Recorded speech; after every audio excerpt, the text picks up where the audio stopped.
Sob o céu pesado de uma Seul cinzenta e úmida, uma notícia cortou o silêncio da manhã como uma lâmina fria: o empresário de Yimenglong, o influente e misterioso Xin Liang, havia sido oficialmente preso. O comunicado da polícia foi breve, quase seco, mas o impacto foi devastador.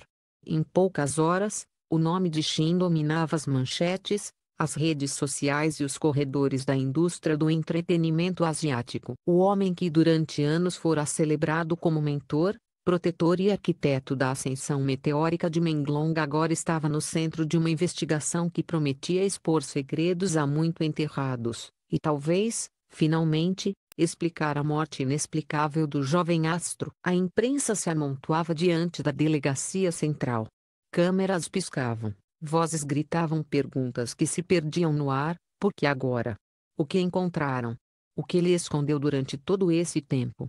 O rosto de Xin, capturado pelas lentes, não revelava nada, nem culpa, nem medo, nem arrependimento. Apenas aquele mesmo meio sorriso que por anos encantou patrocinadores e confundiu colegas. Era o mesmo sorriso que muitos diziam esconder algo mais sombrio, algo que ninguém ousava nomear. Nos dias que se seguiram à prisão, um repórter independente, o autor destas linhas, mergulhou naquilo que os jornais chamavam de o caso Menglong. O objetivo era simples: entender o que havia acontecido nas semanas que antecederam sua morte. Mas quanto mais fundo ele cavava, mais a realidade se distorcia em sombras. Pessoas que antes falavam livremente passaram a evitar ligações, mensagens sumiam, arquivos inteiros desapareciam de bancos de dados. Tudo indicava que o silêncio não era casual, era orquestrado. 3 semanas antes da tragédia, o Menglong havia sido visto pela última vez em público em uma coletiva de imprensa para divulgar seu novo projeto musical. Aquele que sempre fora carismático parecia diferente,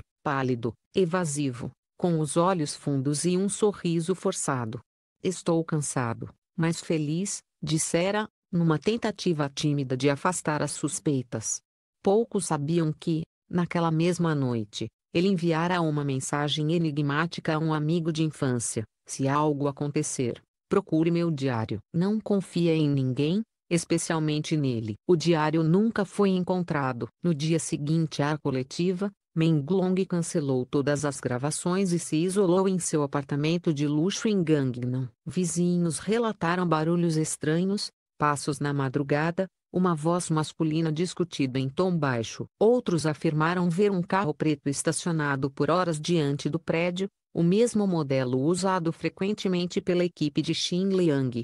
Naquela altura, ninguém suspeitava de nada, afinal, no mundo das celebridades, dramas privados são rotina. Mas o que veio depois mostrou que não se tratava de um simples colapso emocional. Quando a notícia da morte foi divulgada, o choque foi absoluto. Nenhum sinal de violência, nenhuma carta, nenhuma explicação. Apenas um relógio parado às 2h17 da manhã, o som do telefone ainda tocando, e o olhar vazio de quem parece ter visto algo impossível. A polícia concluiu que foi um colapso repentino, mas fãs e colegas recusaram-se a aceitar a versão oficial. Algo não se encaixava. E esse algo começava, inevitavelmente, no círculo mais próximo de Yu, e ninguém estava mais próximo do que Xin. Nos meses seguintes, os rumores se multiplicaram. Um ex-assistente, sob anonimato, contou que Xin controlava cada aspecto da vida de Menglong: horários,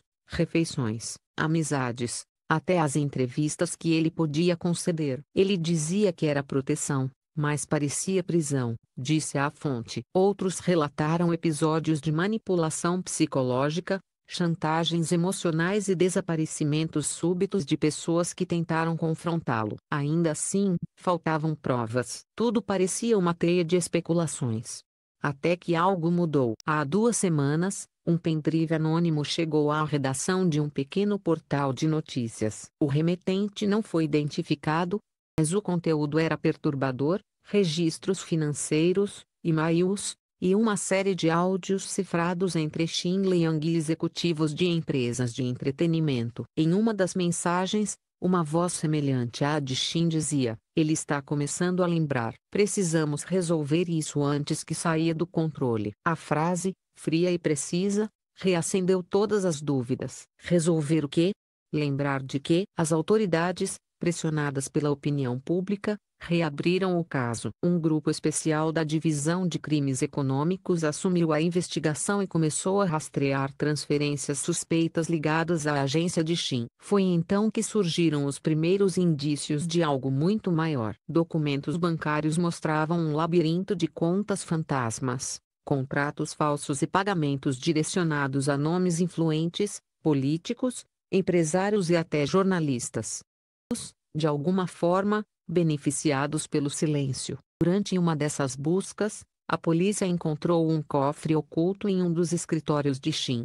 Dentro, havia pastas com etiquetas codificadas, gravações em fita e uma série de fotografias numeradas. O conteúdo exato nunca foi divulgado. Uma fonte interna descreveu como material capaz de derrubar metade da indústria. O investigador responsável pela apreensão, quando questionado, limitou-se a dizer: "O que descobrimos ultrapassa qualquer coisa que imaginávamos." Enquanto isso, em paralelo à investigação oficial, este repórter buscava reconstruir os últimos dias de Menglong através de testemunhas. Um vizinho contou ter visto o jovem cantor na varanda, parado por longos minutos sob a chuva, olhando fixamente para o horizonte. Ele parecia escutar algo, como se alguém o chamasse. Depois, entrou e nunca mais saiu. Outro relato, uma ex-funcionária, descrevia um telefonema desesperado, onde Menglong dizia estar preso dentro de um jogo que não termina. Ninguém entendeu o que ele quis dizer, até agora. Aos poucos, o retrato que se formava não era o de um crime comum, mas de uma rede cuidadosamente construída. Havia algo ritualístico na maneira como tudo se encaixava, a manipulação, o controle, o medo.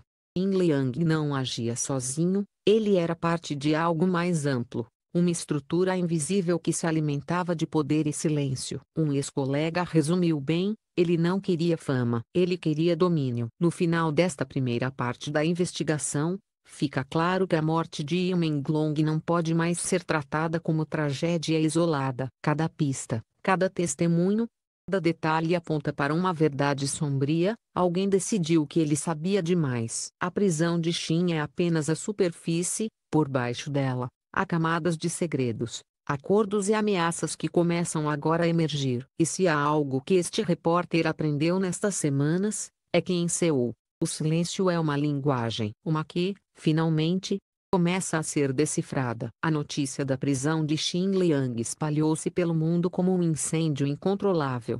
Durante anos, ele havia sido uma figura de prestígio na indústria do entretenimento, mentor de estrelas, investidor em fundações culturais, presença constante em eventos de gala e discursos sobre ética artística. Mas naquela manhã chuvosa, enquanto era escoltado algemado para dentro da viatura, o verniz se quebrou. As câmeras captaram o instante em que ele ergueu o olhar e fitou as lentes com uma calma inquietante, um olhar que não implorava por perdão, nem expressava culpa, mas parecia sussurrar uma promessa: isso ainda não acabou. Nos dias seguintes, o país mergulhou em uma febre de teorias, manchetes e boatos. Redes sociais transformaram-se em tribunais digitais. Enquanto os fãs de Yin Menglong exigiam justiça, defensores de Shin diziam que ele era apenas um bode expiatório, usado para proteger interesses mais poderosos. A verdade parecia dissolver-se entre versões contraditórias. Mas a polícia, agora pressionada pela tensão internacional, revelou algo que mudaria o rumo da história. Durante uma busca adicional em um armazém abandonado, pertencente a uma empresa de fachada registrada em nome de Shin, os investigadores encontraram uma sala oculta. Nas paredes, dezenas de pastas numeradas, cabos de gravação, e painéis repletos de anotações, nomes, datas, valores. No centro da sala, mesa coberta por papéis envelhecidos e uma velha máquina de fita cassete ainda ligada à tomada. Ao apertar o play, uma voz rouca e calma encheu o ar: "Se você está ouvindo isto, é porque o jogo terminou. Mas não pense que encontrou o fim. Você apenas abriu a próxima porta." As fitas continham diálogos entre empresários, agentes, produtores e até figuras políticas. Falavam de acordos, contratos forjados, manipulação de imagem, e de algo mais sombrio, um projeto destinado a criar celebridades controladas emocionalmente, moldadas para obedecer. E o Menglong havia sido uma das peças desse sistema e, ao tentar escapar, tornou-se um risco. Porter, agora sob vigilância e ameaças veladas, conseguiu acesso a parte do material confiscado. O que encontrou não era apenas corrupção, mas uma rede de dependência emocional e psicológica cuidadosamente estruturada. Shin utilizava técnicas de isolamento, medo e recompensa para garantir lealdade. Mensagens interceptadas mostravam um padrão: todos os artistas sob seu comando relatavam o mesmo sentimento, de estarem sendo observados mesmo quando sozinhos. Enquanto a investigação avançava, mais nomes começaram a surgir. 3 outros empresários foram presos. 2 diretores de emissoras renunciaram subitamente. E um deputado envolvido nas transações financeiras de Shin desapareceu do país. O caso, que parecia restrito a um drama pessoal, tornava-se um escândalo de proporções continentais. As manchetes já falavam em A Queda do Império Invisível. Durante uma coletiva de imprensa, o delegado responsável, visivelmente abalado, declarou: "O que encontramos ultrapassa qualquer definição de crime comum. Trata-se de um sistema de manipulação institucionalizado, construído para explorar e silenciar." Ele pausou, olhou para as câmeras e acrescentou: "E o Menglong tentou alertar o mundo sobre isso." Entre os documentos apreendidos, carta manuscrita chamou atenção. Endereçada a ninguém específico, datada 2 semanas antes da morte de Yu, dizia: "Se um dia eu desaparecer, me procurem nos noticiários. Procurem nas entrelinhas, lá onde o silêncio fala mais alto." Essas palavras tornaram-se o símbolo de uma geração inteira de artistas que viviam com medo, medo de falar, de agir, de existir fora da imagem fabricada por agências e investidores. Manifestações se espalharam por Seul, Tóquio, Pequim e até São Paulo, com fãs erguendo velas e cartazes pedindo justiça para Yu e liberdade para os artistas. Enquanto isso, Shin Leang permanecia em silêncio. Presídio de segurança máxima, recusava visitas, entrevistas e advogados adicionais. Fontes internas relatavam que ele passava horas escrevendo em cadernos e murmurando para si mesmo. Um guarda, sob anonimato, contou que certa noite ouviu Shin repetir baixinho uma frase: "Eles acham que cortaram as raízes, mas as sementes já foram plantadas." Paralelamente, o repórter recebeu um envelope sem remetente. Dentro, uma única folha digitada, uma frase em letras maiúsculas: "Procura o arquivo Ômega." Intrigado, ele iniciou uma busca que o levou até uma antiga produtora de videoclipes desativada, no subúrbio de Seul. Lá, pilhas de fitas empoeiradas, encontrou uma caixa marcada com um símbolo que lembrava um círculo riscado no meio, o mesmo visto nas anotações das pastas de Shin. Dentro, dezenas de gravações inéditas de bastidores, entrevistas, trechos de reuniões. Nelas, figuras conhecidas da indústria falavam abertamente sobre contratos ilegais e campanhas de manipulação midiática. Era o elo que faltava. A publicação do material, semanas depois, explodiu como uma bomba. Jornais do mundo todo noticiaram as revelações, que implicavam conglomerados internacionais e corporações de mídia. Várias prisões aconteceram em sequência. Pela primeira vez, a narrativa deixou de ser sobre a morte de Yu Menglong, e passou a ser sobre o sistema que o matou. Mesmo assim, algo permanecia inquietante. Entre os vídeos do arquivo Ômega, havia um arquivo sem identificação.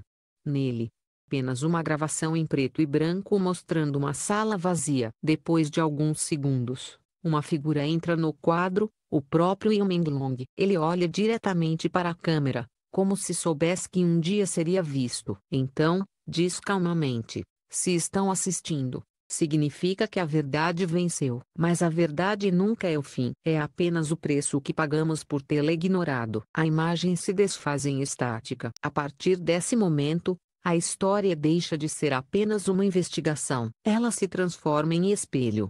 O repórter, agora exilado por segurança, reflete em seu último texto publicado, Yumenglong tornou-se símbolo de um grito contido, o de todos que foram silenciados em nome do sucesso. A prisão de Xin Liang é uma vitória, também um lembrete de que o horror não nasce nas sombras, ele é cultivado à luz dos holofotes. Hoje, meses após o desfecho do caso, os jornais já se voltaram para outras manchetes, mas as cicatrizes que não desaparecem. Fachada da antiga gravadora de Yu, alguém escreveu em tinta vermelha: o silêncio também mata. À noite, quando o vento sopra pelos becos de Seul, ainda há quem diga que ouve uma voz distante, suave e firme, repetindo as mesmas palavras gravadas no arquivo ômega: a verdade venceu. Mas ninguém sai ileso.